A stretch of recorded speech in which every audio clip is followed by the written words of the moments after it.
काम भी धीरे धीरे ही करती। एक दिन उसकी सास उसके पास आती है। बहू, आज बेसन का चिला बना दे, बड़ा मन कर रहा है। हाँ मम्मी जी, बनाती हूँ थोड़ी देर में। थोड़ी देर में? अरे थोड़ी देर में तो रात के खाने का वक्त हो जाएगा बहू। अच्छा मम्मी जी, तो फिर आप रात का खाना ही खा लीजिएगा ना। हे भगवान, कैसी आलसी बहू मिली है मुझे, हर काम को बस टालती ही रहती है। रेणुका दिन भर बस आलसपना ही करती रहती। एक बार रात के खाने पर सब बैठे हैं तो रेणुका का पति कहता है, अरे ये क्या, आज फिर से करेला? रेणुका, हफ्ते में तीसरी बार ऐसा हुआ है कि करेला बन रहा है। कुछ भी बना लिया करो। अरे इतनी सारी सब्जी मिलती है मार्केट में। हाँ, पर अब कौन मार्केट जाए और सब्जी लेकर आए, इसीलिए जो था घर पर वही बना दिया। बहू, फ्रिज खोलकर देखती तो पता चलता कि सारी सब्जियां रखी होती है, पर तुम्हारा आलसपन खत्म हो तो तुम्हारी नजर जाए ना। विशाल कमरे में आकर रेणुका से पूछता है, रेणुका, मैंने कहा था तुमसे कि मेरे लिए रुमाल ले आना। मेरे सारे रुमाल खराब हो गए हैं। तुम ले आई क्या? आज नहीं गई, कल ले आऊंगी। ओफो, पिछले 4 दिनों से मैं यही सुन रहा हूँ। बिना रुमाल के ऑफिस जाना पड़ रहा है। तुम तो बहुत ही आलसी होती जा रही हो रेणुका। आपको रुमाल की जरूरत है ना, तो खुद ही खरीद लीजिए ना। हाँ, अब वही करूंगा। तुम्हारे भरोसे बैठा रहा तो कुछ नहीं होगा।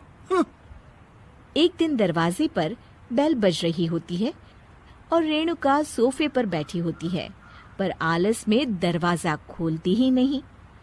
अरे बहू, कितनी देर से बेल बज रही है? क्या कानों में रुई डालकर बैठी हो जो सुनाई नहीं दे रही बेल? मम्मी जी, अब आप आ ही गई है तो आप ही खोल दीजिए ना दरवाजा। क्यों मुझे ताना मारकर और देर कर रही हैं? अरे वाह, उल्टा चोर कोतवाल को डांटे।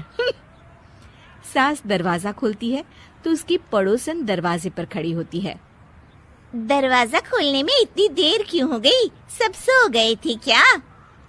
और ये भी कोई वक्त है क्या सोने का? हाँ? अरे नहीं नहीं, ऐसी कोई बात नहीं है। आइए आइए, आप लोग अंदर आइए। ओफो, इन सबको भी अभी आना था। अब मम्मी जी लगा देंगी मेरी ड्यूटी किचन में। बहू पकोड़े तल दे, बहू चाय बना दे। अरे बहू, सो गई क्या? कब से आवाज दे रही हूँ, जा चाय बना कर लिया। हाँ मम्मी जी, अभी जाती हूँ थोड़ी देर में। सास रेणुका को आंख दिखाती है। मतलब थोड़ी ही देर लगेगी चाय बनाने में, अभी ले आती हूँ, बस झटपट। रेणुका रसोई में जाती है और इसी आलसीपन में वो चीनी की जगह नमक डाल देती है। जैसे ही सब चाय का घूंट भरते हैं, चाय थूक देते हैं। थू थू थू थू, ये कैसी चाय बनाई है तूने रेणुका? इसमें तो सारा नमक भरा है। हाँ, और ये पकोड़े, इसमें इतनी मिर्च है कि मेरी तो हालत ही खराब हो गई खाकर।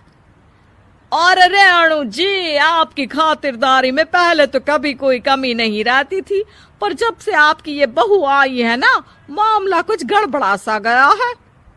हाँ हाँ, जहाँ आप इतनी एक्टिव है, वहीं आपकी बहू एकदम आलसी, एकदम राम मिलाई जोड़ी लगती है।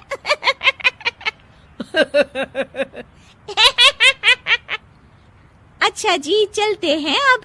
नमक वाली चाय पिलाने के लिए बहुत बहुत शुक्रिया।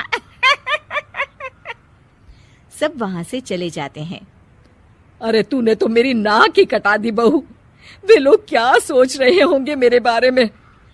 मम्मी जी, मैंने तो शक्कर ही डाली थी, पता नहीं नमक कैसे बन गई शक्कर। शक्कर नमक नहीं बना बहू रानी, तुम्हारा ये जो आलसपना है ना, ये उसी का नतीजा है। सॉरी मम्मी जी, अब मैं ये आलसपन छोड़कर सारे काम अच्छे से मन लगाकर करूंगी।